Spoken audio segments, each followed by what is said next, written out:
I never expected to be booking a flight while my aunt passed the mashed potatoes, but there I was pulling out my phone and tapping on the airline app as gravy oozed across the platter. Everyone at that large polished wood table had already taken their seats, and I sat at the designated kids' table with its plastic folding chairs. I gasped when my cousin Lucy giggled and pointed at me as if I had done something shameful. My cheeks burned with hot embarrassment. Somehow I had reached the edge of endurance and decided that if they wanted me there, I would simply leave mid-meal.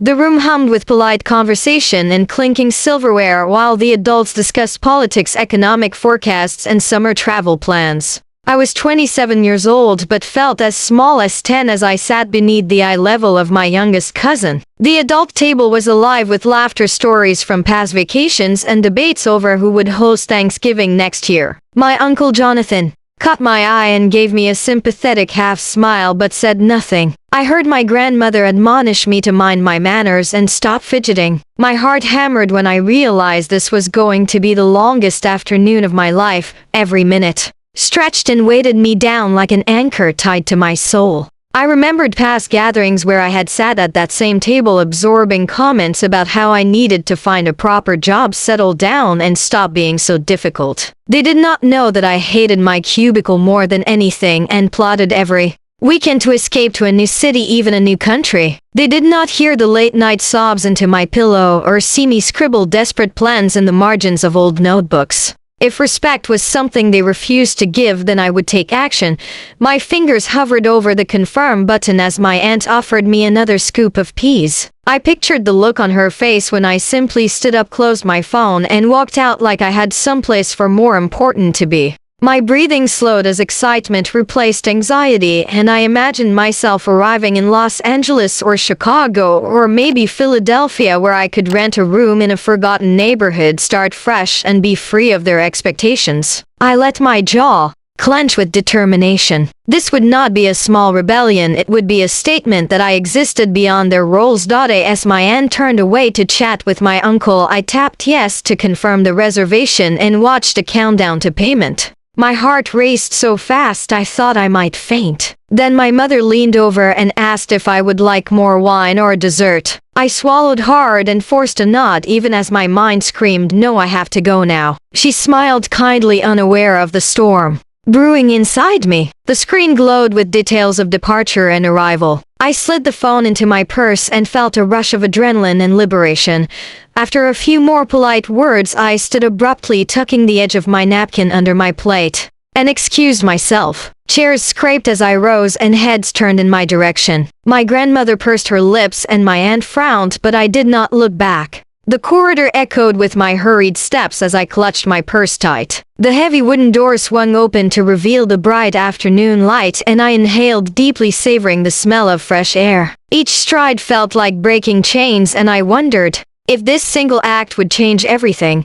I paused in the driveway, dialing the airline to ensure my booking had processed. My fingers trembled between my ear and the phone, and I spoke haphazardly to the agent about flight availability and seat selection. I felt guilty for sneaking away, as if I were a child sneaking cookies before dinner. But guilt gave way to resolve as the agent confirmed my one-way ticket for tomorrow morning. I thanked her with a shaky voice and hung up. I leaned against the car, remembering every insult that had led me here, and realized I had never felt more alive. As the sun dipped lower, I walked to the quiet edge of the lawn and watched shadows stretch across the grass. I thought of the familiar faces inside that housed the conversation topics that never changed, and the feeling of always being overlooked. I had tried for years to earn their respect by achieving promotions, saving money, and making polite conversation, but none of it mattered. So I would go somewhere they had never heard of, carve out a new identity, and discover who I was when not defined by a family meal. Anything felt better than the status quo. The thought of waiting until tomorrow morning to board filled me with anticipation, fear. I pocketed my phone, stared at the darkening sky, imagining the departure board flashing my name letters. I wondered if I would ever look back, or if this was the moment that set me free. The distant hum of laughter and clinking cutlery reminded me of the decision I had made. Felt a thrill knowing there was no turning back. I woke before dawn the next morning and lay still in the rented room, listening to the thin walls creak as the building woke around me. My heart pounded with anticipation and nerves. I dressed slowly, choosing a simple shirt and jeans, tucking my hair behind my ears and checking the time on my phone. The glow of the screen told me I had 2 hours before the shuttle to the airport arrived. I sat on the edge of the bed and closed my eyes, breathing deeply. I pictured the terminal, the security line, the moment I would step onto the plane and feel the hum of the engines beneath me. I pictured my new life unfolding in a city that knew nothing of my past. A place where I could write my own story without their judgments hanging over me like a storm cloud. The idea both thrilled and terrified me in equal measure. I stood, retrieved my carry-on bag from the closet, and zipped it shut, surprised at how light it felt. There were only essentials inside, but it carried the weight of everything I was leaving behind. The shuttle ride was quiet except for the driver's soft humming and the tires rolling over asphalt. I stared out the window as streetlights flickered past and the sky brightened towards sunrise. My mind replayed last night's escape, the verdant lawn, my mother's laugh echoing through the open windows, the clink of wine glasses left abandoned on the table. I wondered if I had hurt her deeply or if she would understand someday. I reminded myself that I had done what I needed to do for my own life, that this journey was about more than spite or anger. It was about survival, about claiming my freedom, to breathe and to grow. As the airport came into view, I felt a knot loosen in my chest. I paid the driver, thanked him, and wheeled my bag to the terminal doors, feeling each step resonate with new purpose. I held my head high as I entered, determined not to shrink back into the shadow I had left behind. Inside the terminal, people hurried in all directions, dragging suitcases or clutching coffee cups. I found the check-in kiosk for my airline and confirmed my reservation, pressing print to receive my boarding pass. The machine spat out a small slip of paper and I tucked it into my wallet. I swallowed around a dry throat and thought of home, of that wood table and the gaze of disapproval I had ignored. I was no longer that person. I whispered to myself a small mantra about courage and new beginnings. I joined the security line, removing my shoes and jacket, placing my bag on the conveyor belt, and stepping through the scanner. The guard waved me through with a polite nod, and I collected my items on the other side, heart still racing. I gripped my boarding pass, feeling the paper's edges like a lifeline. I navigated to the departure gate area, found a seat by the window, and watched aircraft taxi past, lights blinking like distant fireflies. I breathed in the cool morning air filtered through the glass panes and exhaled the last of my doubt.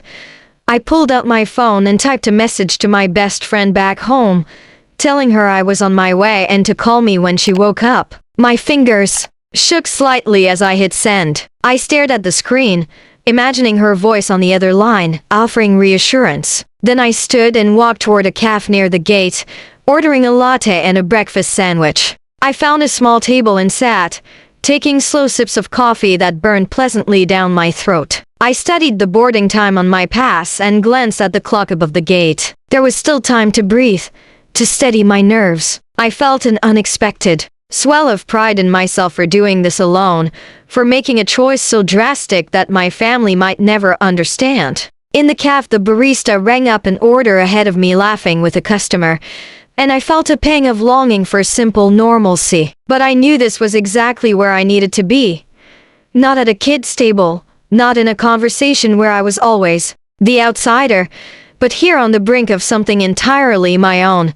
The boarding announcement came and I gathered my things. I stood in line with other travelers, each clutching their tickets in small bags. My turn came and I handed over my pass to the gate agent, who smiled and scanned it before nodding and pointing me down the jet bridge. I stepped forward into the cool interior of the plane and found my seat by the window. I placed my bag in the overhead bin and settled into the narrow aisle seat, clicking my seatbelt into place. I exhaled slowly, feeling the tension drain from my shoulders. I glanced out the window at the runway stretching out beneath me, the sun now fully risen and casting long shadows across the tarmac. The flight attendants began their safety demonstration and I watched them move with confident ease, certain of their roles in this journey. I pressed my palm against the window, imagining the silhouettes of my family far behind me, their voices fading into memory. I closed my eyes and leaned back, ready for the engines to roar and carry me toward a future that was entirely mine. As the plane began to taxi, I opened my eyes and gripped the armrest slightly.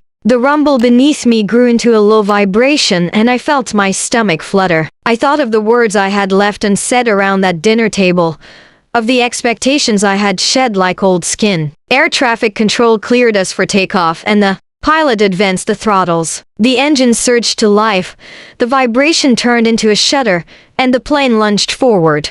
I felt the pull of acceleration as we sped down the runway. Then the wheels lifted and we were airborne. The ground fell away beneath me, houses and cars shrinking until they were mere dots. I pressed my forehead against the cool window, watching. The patchwork of fields and roads spread out like a map of possibility. Tears prickled at the corners of my eyes. This was the moment I had been dreaming of, the moment I claimed for myself. I sat back, closed my eyes, and let the plane carry me into the promise of a new life. I stepped off the shuttle and into the busy terminal, my heart pounding as I collected my bag from the belt. The signage was unfamiliar but simple. Exit, baggage claim, ground transportation. I followed arrows and eventually pushed through sliding doors into cool morning air. A breeze carried distant car horns and muffled city sounds. I paused on the curb and looked around, taking in the street lined with low brick buildings, cafes with bright awnings, and a faint smell of roasting coffee. I hailed a rideshare the way I'd watched countless travelers do, tapping my app and waiting for the driver's arrival. When the car pulled up, I confirmed my name and destination before climbing into the back seat. We wound through streets that felt both foreign and full of promise. Storefronts advertising local bakeries, thrift stores, and yoga studios. I studied the people on the sidewalks, some rushing with briefcases, others strolling with dogs or chatting on their phones. I imagined slipping into their rhythms, blending in as just another face hurrying towards something important. My pulse slowed as the driver merged onto a broader avenue where the skyline peaked with glass towers catching dawn light. At the address I found a small studio apartment on the third floor of a converted warehouse. A narrow staircase led up to a modest door painted pale blue. Inside, the room was sunlit and spare. A twin bed by the window, a small kitchenette against one wall, and space enough for a desk by the opposite corner. I set my bag down and ran my fingers across the laminate countertop, smiling at the thought that this space so different from my childhood home was entirely mine. I unpacked a few essentials, a change of clothes, my journal, and a framed photo of my mother and me from happier times. Once I'd arranged my things, I stepped back onto the street to explore. The city hummed with activity as shops opened and vendors arranged fresh produce on wooden crates. I followed my feet instinctively until I reached a corner cafe with a line spilling onto the sidewalk. The sign read Morning Grind, and inside I spotted an open seat at the counter. I ordered a cappuccino and a warm croissant, then sat on a tall stool facing the barista who greeted me by name. Apparently customers earned recognition fast here. I sipped my coffee, tasting rich chocolate notes, and felt the tension seep out of my shoulders. Over the next hour I wandered through narrow alleys and wider boulevards, pausing to bookmark bakeries and bookstores in my phone's Maps app. I found a community bulletin board plastered with flyers for language exchanges, live music nights, and part-time work. One listing caught my eye, a local bookstore looking for weekend staff to shelve books and help customers. I noted the email address and promised myself I would send my resume tonight. The idea of earning my keep here, among stories and ideas, made me feel more connected to this place. Back in my apartment, I brewed tea and sat at the desk with my laptop. My fingers trembled slightly as I opened a new document titled Resume. I wrote a brief summary of my experience: customer service in a bookstore, part-time barista jobs, freelance writing projects, and formatted it neatly. I attached a cover letter explaining my recent relocation and eagerness to embrace new challenges. After emailing the application, I leaned back and stared at the ceiling, wondering if my qualifications would be enough in a city where competition seemed fierce. My phone buzzed with messages from home. My mother's name flashed on the screen, and my stomach tightened. I debated answering but finally tapped accept. Her voice was warm, relieved, and slightly trembling as she asked if I had arrived safely. I lied smoothly about traffic, delays, and said the apartment was lovely. She didn't probe further, but I heard concern in her tone. We spoke for a few minutes about mundane things, weather, breakfast, but beneath every word I sensed love mixed with worry. When I said goodbye, I felt both guilty and buoyed by her care.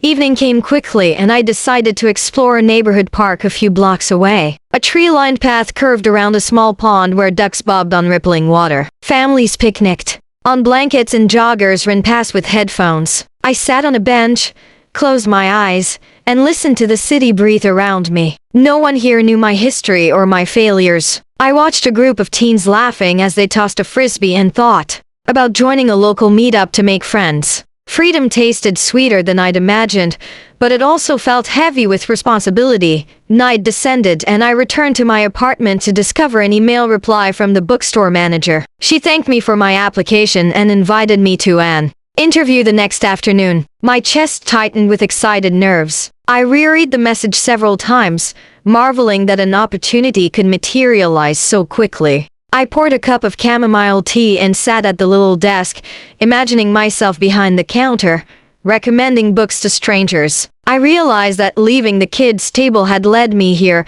to a new place where I wasn't a perpetual outsider. As I set the mug aside, I glanced at the small window that framed a patch of dark sky. The city lights twinkled below like stars pulled toward Earth. I felt a thrill of possibility and a tremor of fear. Tomorrow I would walk into that bookstore, introduce myself, and seize this chance. I wondered if my family would ever understand my choice, but I knew that this was my truth. The path ahead was uncertain, but for the first time I felt ready to keep walking, one confident step at a time.